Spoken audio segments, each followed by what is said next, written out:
You're going to sit in that fucking trade.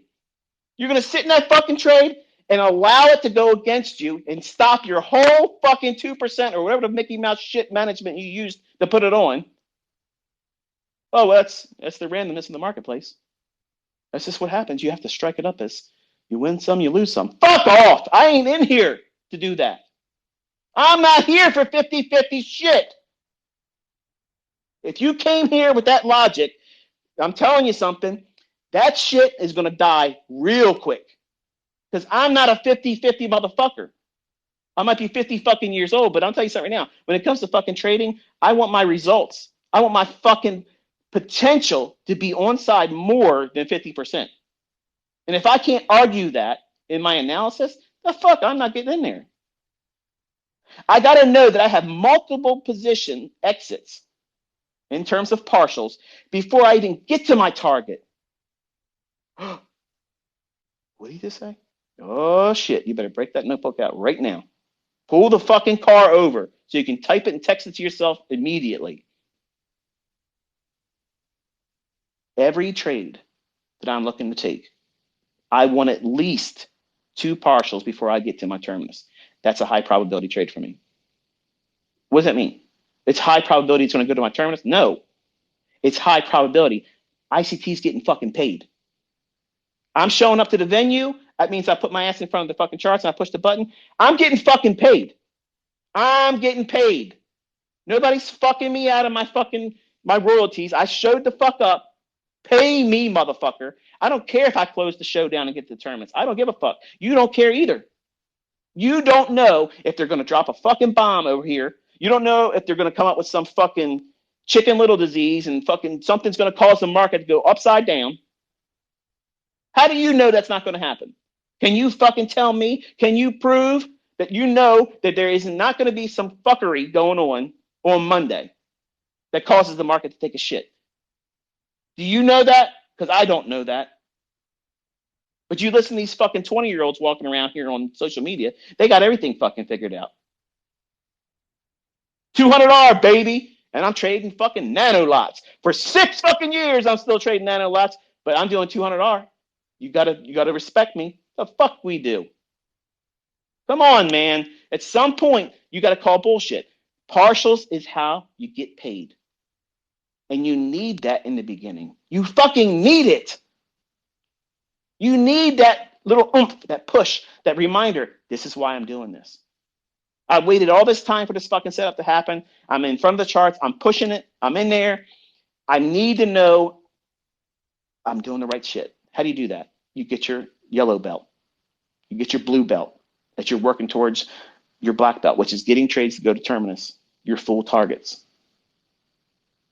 But nobody fucking joins any martial art, walks out there and the fucking sensei says, all right, well, you arrived.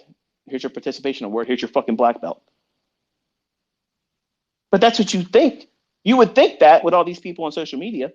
They watch videos, whether it be mine or other people's and shit, and all of a sudden they're trading in market replay and they're fucking authorities in the whole business. It's tiresome. It's like once you taste the real shit, when you have filet, okay, a nice piece of fucking filet right on the plate and you taste it for the first time, I'm sorry. Sorry, man. You just can't fucking have catfish, okay, and think, oh, yes, we're on the same level here. We're not. It tastes like muddy water, okay? It tastes like shit. You want something, you want the real stuff, you want the meat and potatoes, you're getting that here. I don't care if you like me. I don't give a fuck if you think I'm the best mentor or not. I don't give a shit. I will teach you exactly how to rip this shit apart and build a life for yourself. And it's costing you nothing but the effort and time that you put into it.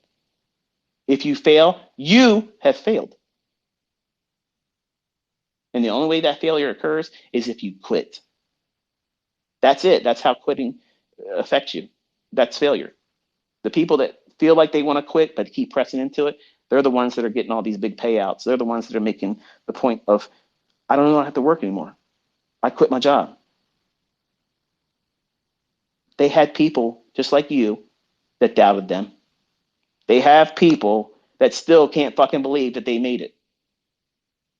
And believe me, I guarantee you, they have a whole lot of people that are fucking envious as shit now because they wanted them to fail. They wanted them to fucking fail so they can say, see, I told you, you're just like us. You're just like us. You're never going to be able to do it. So you should have just listened to us when we told you don't bother. Fuck them. Those are the people that you cut the fuck off. You don't make your business theirs. You don't give the wheel to them because they're going to steer your ass right into a fucking tree. As much as you may think they love you, and they very well may love you, but they don't love you doing better than them. I'm going to say that again. Your friends and your family, they may love you, but they don't love you doing better than them. And that's true, especially when they tell you you shouldn't be doing what you're doing here. It's a pipe dream. Let me tell you something. You know what's the sweetest fucking thing in the world? Here's the sweetest thing in the fucking world. Every Monday morning when I wake up, I stretch out my bed. I look around my room and I'm like, you know what I ain't got to do today? Go to work. You know what my aunt and uncles and my cousins and my fucking best friends growing up through school are doing today? Going to work.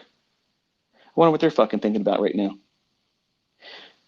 I'm only thinking about them because I don't have to do what they're doing. They're thinking about how much they don't want to be going where they got to go to get their money.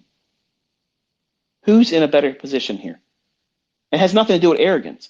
This is how you combat that shit.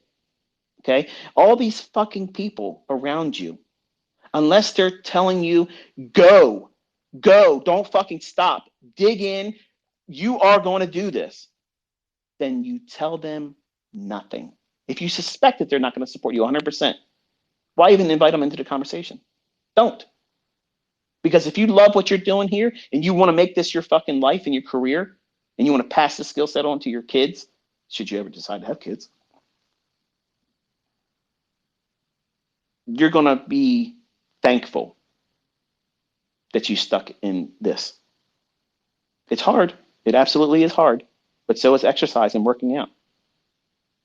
You think everybody has these beautiful, symmetrical, physiques that are aesthetically pleasing. Everybody strives for the bikini body, the summer body.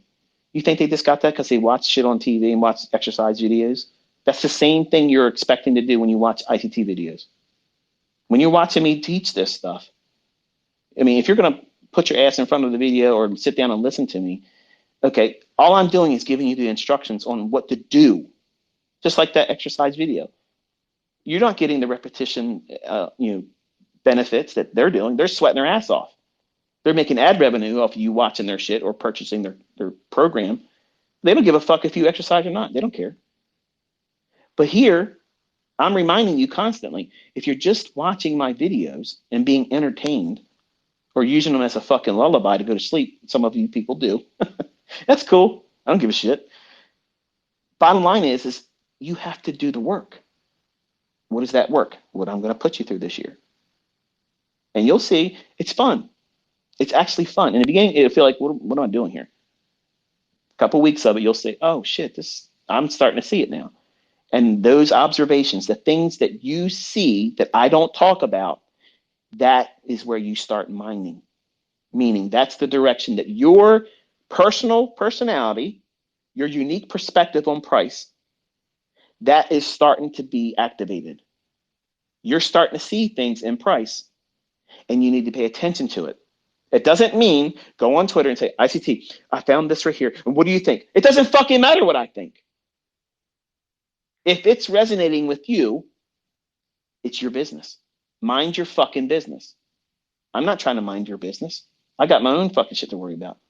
But the things that start making sense to you in the live streams, that's the beginning foundation to what you're going to be focusing on as a trader. You're not going to see why I'm calling a specific level important. Why are you picking that candle? But then when I talk about a fair value gap, you're like, oh, yeah, it makes sense to me. So what does that mean? You're not an order block trader. It doesn't mean I don't understand order blocks. Fuck fair value gaps. I can see that easily. I'm going to conquer order blocks, because something's there and I don't understand it. I'm going to waste my fucking time doing something harder than I could just simply follow what I see easily, the fair value gap. And either one of these things could be interchanged with whatever PD array. That's the part that most of you don't realize. You only need one. You could completely carve out your entire career with one model, one entry technique, your multiplier. That multiplier is the pattern that you key up on every single time you go into the marketplace. If there's not a breaker, you're not trading it.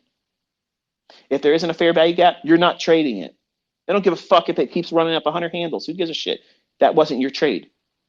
Maturity is, I don't need that trade, because I know all these other instances where my model is going to speak and I'll be able to activate a trade right there. And I won't worry about anything else except for the trade I'm in. I'm managing myself and I'm managing the trade I'm in. Fuck everything else. I don't give a shit what Bitcoin's doing. I don't give a shit what fucking FTX drama is going on. I don't worry about who's in office in the United States, who's fucking getting replaced in another country. I don't give a shit about none of that stuff. I'm in a trade. I'm watching that fucking market. I'm only giving a shit about that market. That's it. My focus is dialed in.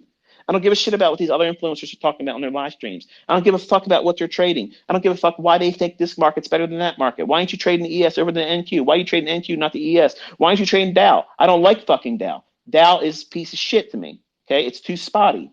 I have lots of students that make money with it. I personally don't fucking like it. Now, I use it for macro analysis when I'm looking for it to confirm the averages, basically Dow theory. Market breadth is strong if they're all in agreement. That means if they're all moving in the same direction, then it's a healthy market and it's more likely to sustain its move if it's on a higher time frame. But I don't trade Dow. I'll trade NQ, NASDAQ, or I'll trade ES predominantly. ES, in my opinion, okay, if you had to say, Michael, you cannot trade any other market the rest of your life, what's the market? The S&P. Any market but the S&P, ICT, bonds, the 30-year treasury bond. What's the other market? Oh, then it would be NASDAQ. Okay, apart from those three, if you had to pick one market, what would you trade? Nothing right now. Now, does that give you the order of importance now? I constantly see these same questions coming up.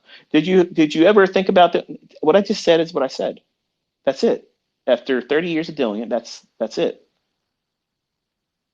The only reason why I stopped trading Forex is because I believe that we're about to see something pretty devastating in terms of currencies. I don't want to be caught offside when that happens. Also, the currency markets are rather sloppy. It took basically an entire month for dollar to get down to our target that I mentioned in the first week of January. Go back and watch that video. Dollar went down to that fair value gap right in the middle of it. And for those who don't understand what I'm referring to, you'll see it in the analysis on Sunday. It went right down to consequent encroachment on the fair value gap on a daily chart. And look at the reaction we had the last 2 days. Boom! Pound only went to one target, and euro went to all of them. Now, how many times did I call the S&P and NASDAQ? And how many times did it deliver? See the difference there? But Michael, why aren't you trading Forex? Picture's worth 1,000 words. If I'm not where the market's really going to be moving, I'm going to go to where it's moving easiest. I want the real clean price runs. And that's been going on in index futures. Should Forex start getting wild again, start really opening up, then I'll be more active in Forex. But right now, it's not worth my time. I'm not suggesting that you stop trading. If that's what you do, don't let me, I'm not trying to influence you, but you're asking me. So I'm telling you. I read a tweet, I guess it was this morning. Guy says, ICT, it's time for me to go. You're talking about futures. I'm only in Forex. I've learned how to trade. Thank you. I'm out of here. Okay, wonderful. That's exactly what I'm looking. I want independence. I'm not heartbroken over that. All right, I'm done, ICT. I know exactly what I'm doing. I'm making money. Appreciate you. See you. I'm not going to, you're leaving me. I want you to fucking leave me. Okay? I want you to leave me happy, satisfied, profitable, knowing what the fuck you're doing. No regrets. That's exactly what a mentor should want. That's what you should want from your mentor. Not keep paying me. I love you. Keep paying me. Fuck out of here, man. You will get what you put into this year. That's what you're going to get. If you half-ass it, that's the result you're going to get. If you pour yourself into it and really be diligent about what you're doing, studying and focusing and being organized with your journaling, I'm telling you, it's going to totally transform every aspect of your analysis, your thought processes as a trader, and your executions will be much cleaner. You'll be more refined. You won't make a rush judgment. Your executions will be much fewer, but more of a quality entry versus, I'm afraid I'm going to miss it. Let me just jump in here now in case it runs away without me. Or it went down to where you should have went, but then I want to see if it really reacts there the way I'm expecting price. And then it does, and you chase a little bit. That stuff will be refined, and you'll see less of that. Only if you put the work into it. And be okay with the outcome. This is where you want to mess up. This is where you want to find out you did it wrong. You don't want to do that with your live account, trading with a funded account or your own money. You don't want to discover that you don't know how to manage yourself or your emotions or the psychological weight of being in risk.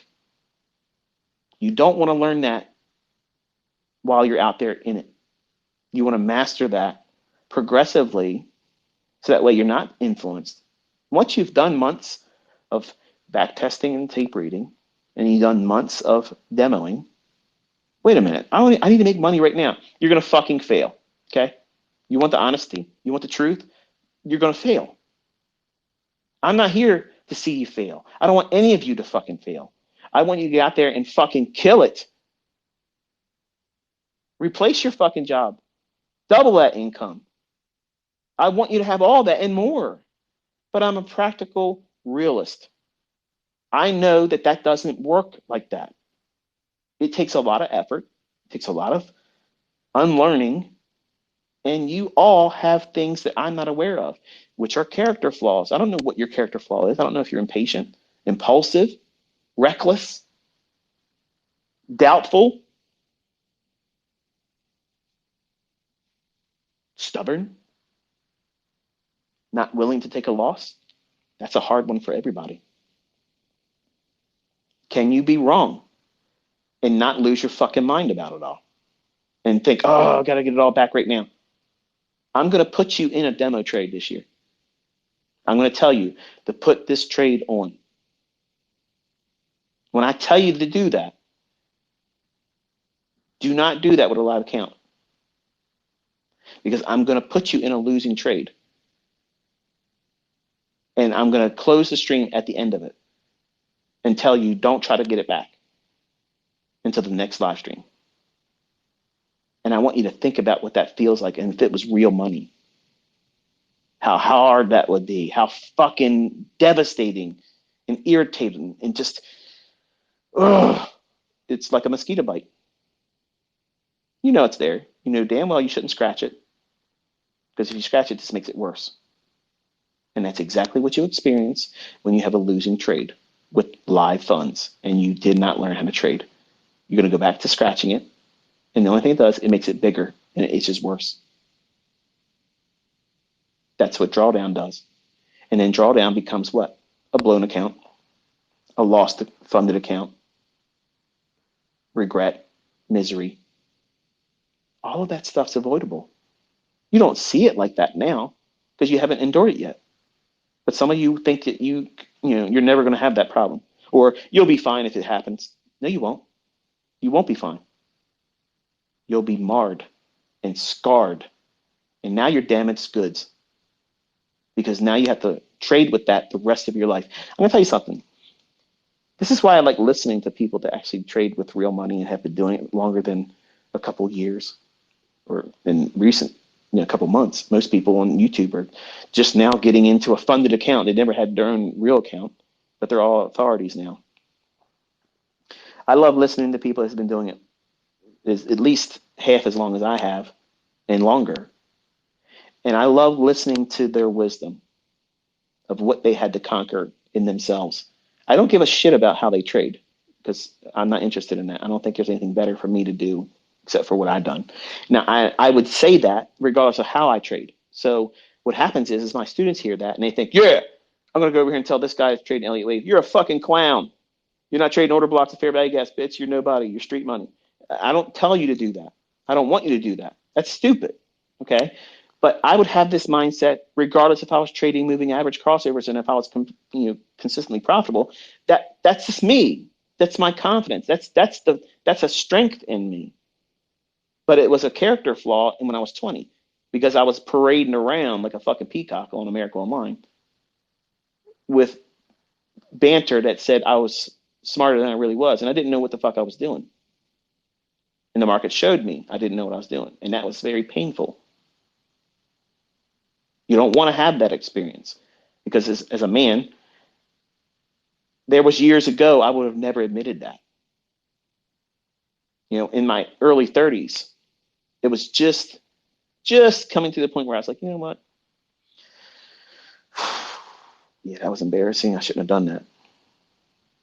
But now I realize there's benefit in telling you as a student, you don't want to have that experience. It's shameful, number one. It's something that is, in my opinion, it's repulsive behavior because nobody really wants to see somebody gloating. Like, hey, look at me. I sometimes facetiously play around with it on Twitter, okay? But when you listen to me and I'm talking to you and I'm teaching you, you can hear the reality, okay? I mean, yes, I think I'm better than the average bear, but I'm not bragging, okay? And I don't want any of you to adopt that mindset either. But when you have character flaws, and I'm going to say this part and we're going to close it because I'm hungry. When you have character flaws, it's easy to, number one, observe them when you get in this industry. All of those character flaws are going to shape you as the trader. For instance, when I first started, 1992, I was scared to death of putting on that first trade. I was so scared. Like I wanted to get in there, and a couple things moved without me. Soybean meal, I was looking at that market, and it moved, and I was afraid to do anything. I just let it go. I looked at cocoa. These are all commodity markets because that's how I started as a commodity trader. And cocoa moved, and I was like, damn, if I would have done that, I would have made $500. And I was like, okay, shit. And how the fuck did I get into orange juice? Think about it. I was afraid to enter. So my weakness, my character flaw was what? Doubt in myself, which was realistic because I didn't know what the fuck I was doing. So my subconscious was saying, bitch, you need to sit down. You don't know what the hell you're doing. But the gambler in me, who was in control, said, I got to do something because I just let 2 winning trades go and I didn't do shit. Well, 3 strikes, you're out, right? So I looked at orange juice. I said, oh, it's going to move. I'm afraid to get in orange juice because what happens if it has a limit move? It's really thin. That should have been the reason why I shouldn't be trading it. But I was saying, oh, well, I want to get in there. I've never traded options before. Never had any idea what the fuck I was doing options. No idea. I said, well, I think it's going to move. Let me buy some protection. I'll pay $1,500 for my option. That was the premium I paid. Plus the $100 fucking commission that Fox Investments trade cost me. That's what it cost me for one contract. $100 fucking. That's an IQ test in itself. But I plunked my money down. I missed the soybean meal trade. I missed the cocoa trade. I ain't missing orange juice. I'm in there. But just in case I'm wrong, let me do it with an option. I paid the $1,500 premium. The very next day, orange juice opens up. My option premium is now $750. No, that doesn't mean I made $750 for those that don't know what I'm talking about. It means that I paid $1,500 for something now that is worth $750. It took one fucking sleep, one night of sleep to lose half of what the premium was I paid. What the fuck just happened?